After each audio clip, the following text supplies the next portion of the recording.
Hello students. आज हम जानेंगे अलजेब्रा के बारे में।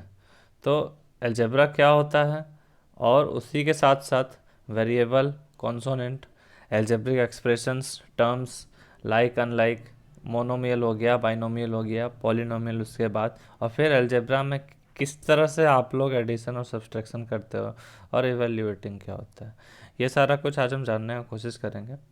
तो ठीक है, तो हम इनिशियल स्टेज से स्टार्ट करते हैं। सबसे पहले कि ये वर्ड अलजेब्रा का मतलब क्या होता है। तो अलजेब्रा मतलब क्या, कि जैसे होता क्या है कि मैथमेटिकल में तीन तरह के पार्ट्स होते हैं। ठीक है, मैथमेटिकल के तीन पार्ट्स होते हैं।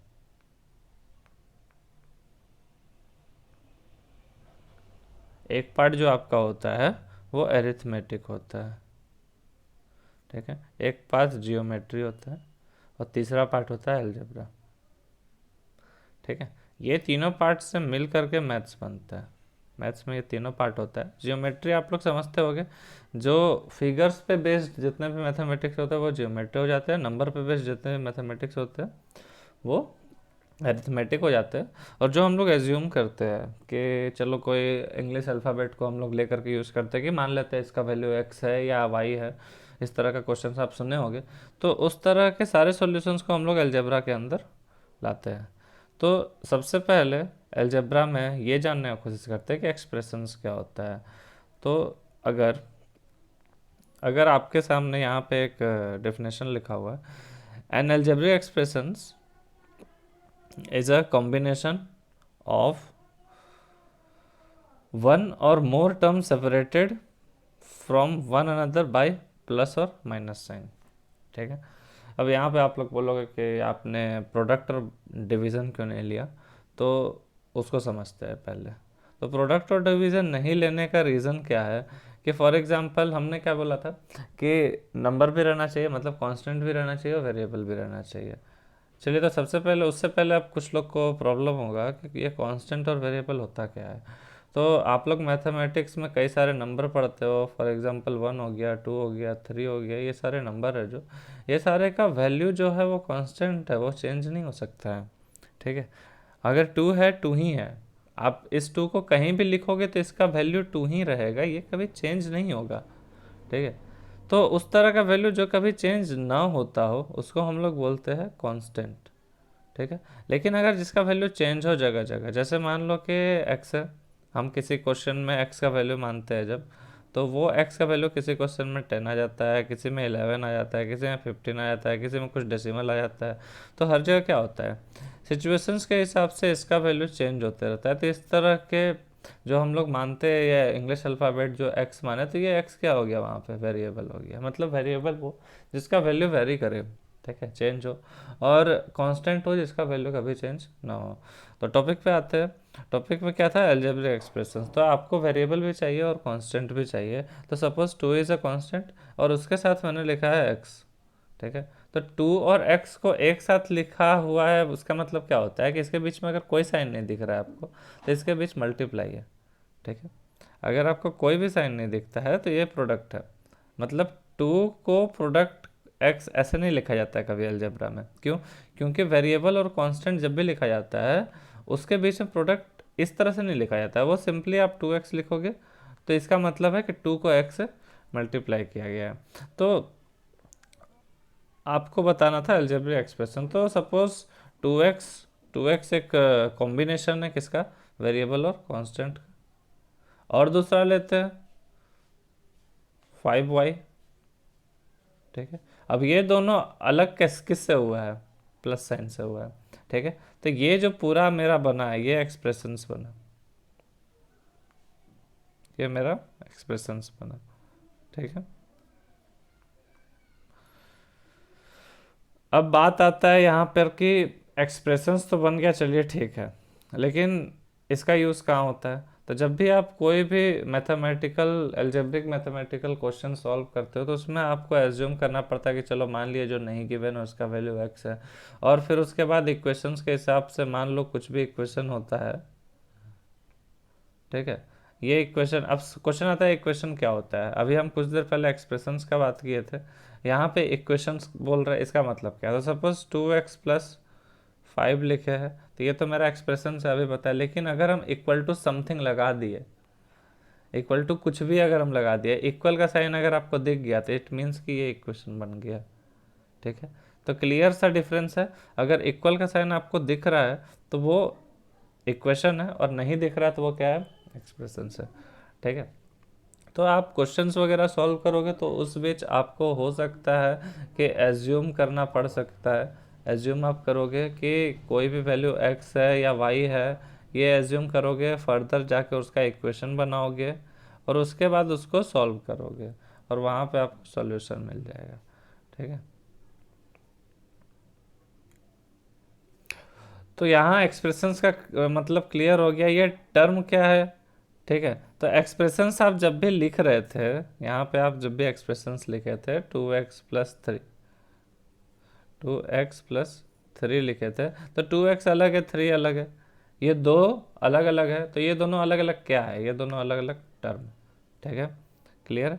मतलब a term is a number और अ वेरिएबल और अ कांस्टेंट और a product of variable and constant both. ठीक है, इन सारे को हम लोग टर्म बोलते हैं। अगर आप डिवाइड भी लिखते हैं 3 तो ये भी एक ही टर्म कहलाता है। ठीक है, तो कन्फ्यूज़न नहीं होना चाहिए। प्रोडक्ट और मल्टीप्लाई कभी भी टर्म को अलग नहीं करता है, टर्म हमेशा अलग होता है किससे, प्लस या माइनस से। ठीक है, तो अब आगे चलते हैं। अब इसके आगे आपको जानना था मोनोमियल और बाइनोमियल के बारे में। ठीक है, मोनोमियल बाइनोमियल क्या होता है, तो टर्म तो आप लोग जान गए हो, तो एक्सप्रेशंस भी जान चुके हो। तो सपोज मेरे पास एक एक्सप्रेशंस है 5x प्लस 3। आप लोग खुद बताओ कि इसमें कितने टर्म हैं। तो आपको दिख रहा होगा ये 1 टर्म और ये सेकंड टर्म, तो कितने टर्म हुए, 2 टर्म हुए। ठीक है, तो जिनमें भी 2 टर्म रहते हैं, ठीक है, जिस एक्सप्रेशंस में 2 टर्म है वो बाइनोमियल कहलाएगा। ठीक है, जिसमें एक ही टर्म है वो मोनोमियल कहलाएगा। ठीक है, उसके आगे भी होता है, 3 का ट्राइनोमियल हो जाता है। ठीक है, और उसके आगे आपको सिंपली एक ही लैंग्वेज में समझ जाना है कि ये सारे फिर आखिर में पॉलिनोमियल कहलाता है। ठीक है, ये पॉली वर्ड का मतलब होता है मेनी। तो 1 को मोनोमियल, 2 को बाइनोमियल, 2 से आगे रहे तो उन सारे को मिला जुला कर आप पॉलिनोमियल कह सकते हो। तो पॉलिनोमियल, अब क्वेश्चन आता है क्या 1 टर्म रहेगा तो उसको पॉलिनोमियल नहीं बोलेंगे क्या। तो ऐसा नहीं है, पॉलिनोमियल तो सब है, चाहे उसमें एक टर्म रहे, चाहे 2 रहे, चाहे 3 रहे, 3 से ज़्यादा रहे, सारा पॉलिनोमियल है। लेकिन 1 और 2 के लिए एक स्पेसिफाइड नेम है जो आप लोग मोनोमियल और बाइनोमियल के नाम से जानते हो। ठीक है, अब उसके बाद बात आता है कि अलजेब्रा में हम लोग ऐड या सब्ट्रैक्ट कैसे करते हैं। पर ऐड सब्ट्रैक्ट करने से पहले आपको ज़रूरी है जानना कि लाइक और अनलाइक टर्म क्या होता है। तो मान लो कि आपके पास एक एग्जांपल मैं यहाँ लिख रहा हूँ, ये कुछ टर्म का एग्जांपल है, 2x है, 3y है, 5x स्क्वायर है,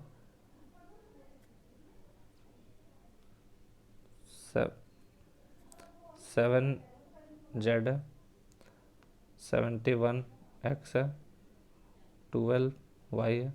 अब इसमें आपको, आपसे अगर पूछा जाए कि लाइक टर्म कौन कौन सा है, तो लाइक टर्म का मतलब क्या कि वेरिएबल सेम होना चाहिए। ठीक है, वेरिएबल जो है वो सेम होना चाहिए। तो 2x के साथ में लाइक टर्म क्या रहेगा, 2x के साथ में सिर्फ और सिर्फ यही है कि आपको दिख रहा है इसका वेरिएबल सेम है। अब अगर आपके मन में ये सवाल आ रहा है कि 5x स्क्वायर में भी तो वेरिएबल x है, तो x और x तो सेम वेरिएबल है, नहीं, 5 में x स्क्वायर है, तो जब भी स्क्वायर है तो मतलब अलग वेरिएबल हो गया, क्योंकि x और x स्क्वायर कभी इक्वल नहीं हो सकता है, किसी भी सर्कमस्टांसेस में इक्वल नहीं होगा। तो इसीलिए आपको वेरिएबल एकदम सिमिलर चाहिए। यहाँ 71x है और 71x है और 2x है, तो दोनों में वेरिएबल क्या है, सेम है, तो इसलिए हम इसको क्या कहते हैं, लाइक टर्म कहते हैं। ठीक है, और भी आपको दिख रहा होगा 3y दिख रहा है और 12y दिख रहा है, ये सारे भी लाइक टर्म है। ठीक है,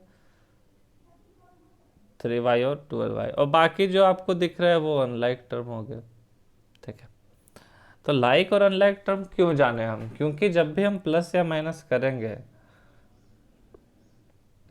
जब भी हम प्लस या माइनस करेंगे 2x कभी भी 3y से प्लस नहीं हो सकता। इसको आपको फाइनली ऐसे ही लिखना पड़ेगा। अगर आपका इनकेस किसी क्वेश्चंस में इस तरह का कुछ आ जाता है तो ये आपका फाइनल लाइन रहेगा, इसके आगे कैलकुलेशंस नहीं बढ़ सकता है अनटिल अनलेस x और y का वैल्यू ना पता रहे।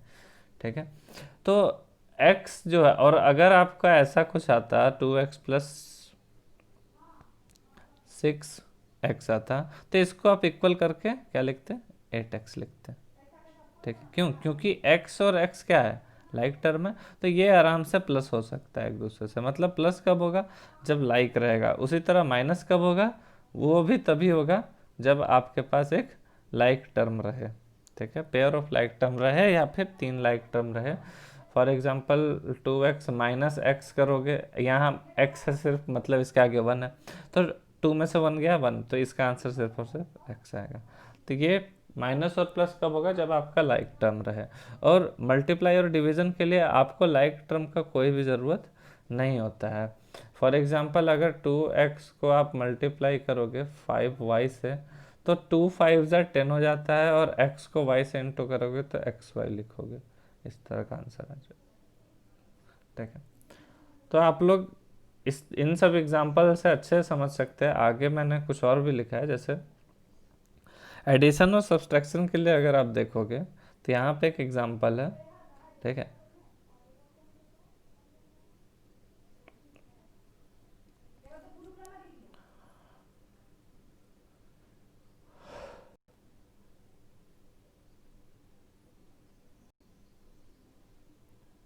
Sorry for delay.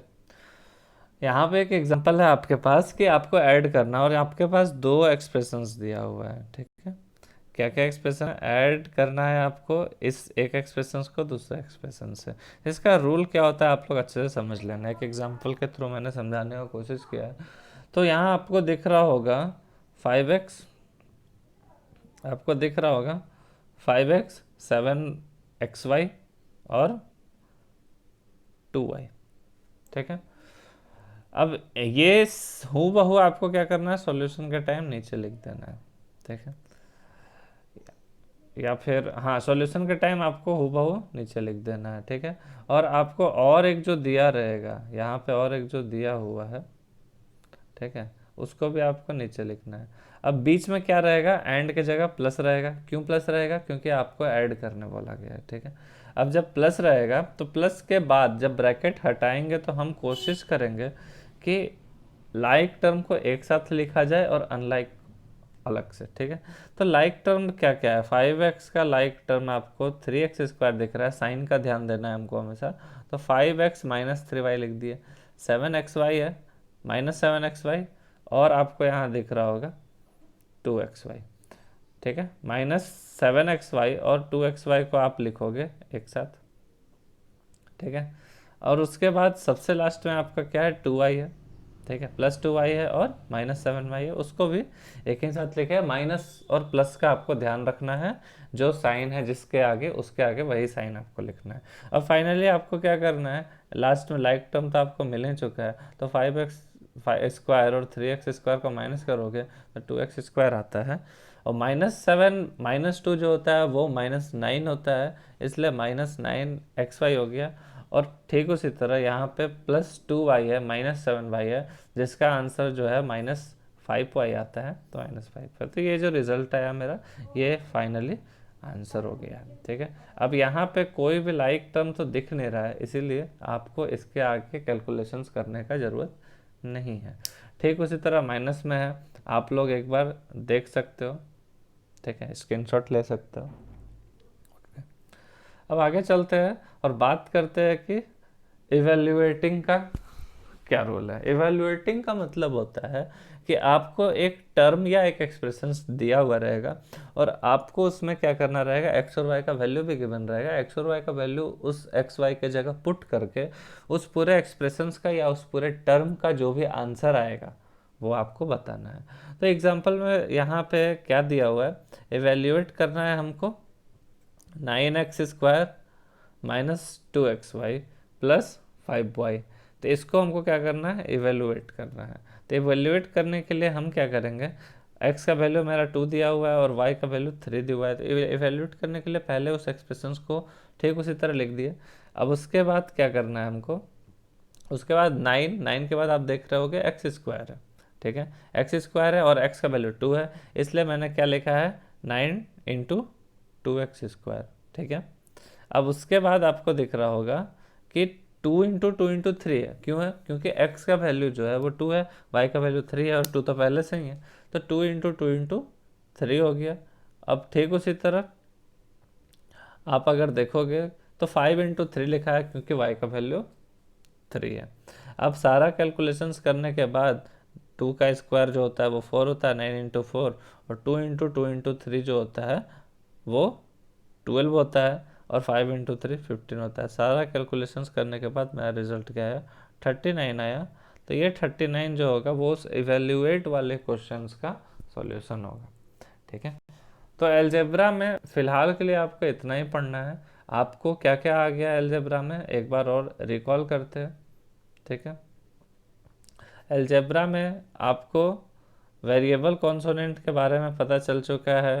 Variable consonant मतलब जो इसका वैल्यू वेरी करे उसको वेरिएबल बोलते हैं, जिसका वैल्यू फिक्स्ड रहे उसको कांस्टेंट बोलते हैं। अलजेब्रिक एक्सप्रेशंस जिसमें आपको कांस्टेंट और वेरिएबल विथ एक्सप्रेशंस में आपको क्या रहता है, प्लस या माइनस से टर्म को अलग किया जाता है। तो विथ ऑपरेशंस आप बोल सकते हो कांस्टेंट रहे, वेरिएबल रहे, या तो कांस्टेंट वेरिएबल दोनों रहे, उसको हम लोग क्या बोलते हैं, एक्सप्रेशंस बोलते हैं। इक्वेशन क्या होता है, अगर हम इक्वल लगा दिए और इक्वल के बाद RHS में समथिंग लिख दिए तो वो क्या हो जाता है, इक्वेशन हो जाता है, ठीक है। लाइक अनलाइक टर्म आप लोग समझते हो, वेरिएबल अगर सेम दिखता है दोनों में तो लाइक होता है, नहीं सेम रहता है तो अनलाइक होता है। मोनोमियल जिसका एक टर्म हो, बाइनोमियल जिसका दो टर्म हो, दो से अधिक या फिर सारे को हम लोग पॉलिनोमियल बोलते हैं, ठीक है। एडिशन सब्सट्रैक्शन का रूल भी आपने पढ़ा और इवेल्युएटिंग भी पढ़ा, ठीक है। तो आज के इस वीडियो में सिर्फ इतना ही। अगर कोई भी इशू है आपको या कोई डाउट है तो आप मुझे क्या कर सकते हो, डायरेक्ट मैसेज कर सकते हो, ठीक है, या फिर कमेंट सेक्शन बॉक्स में कमेंट कर सकते हो, ठीक है। So take care, bye.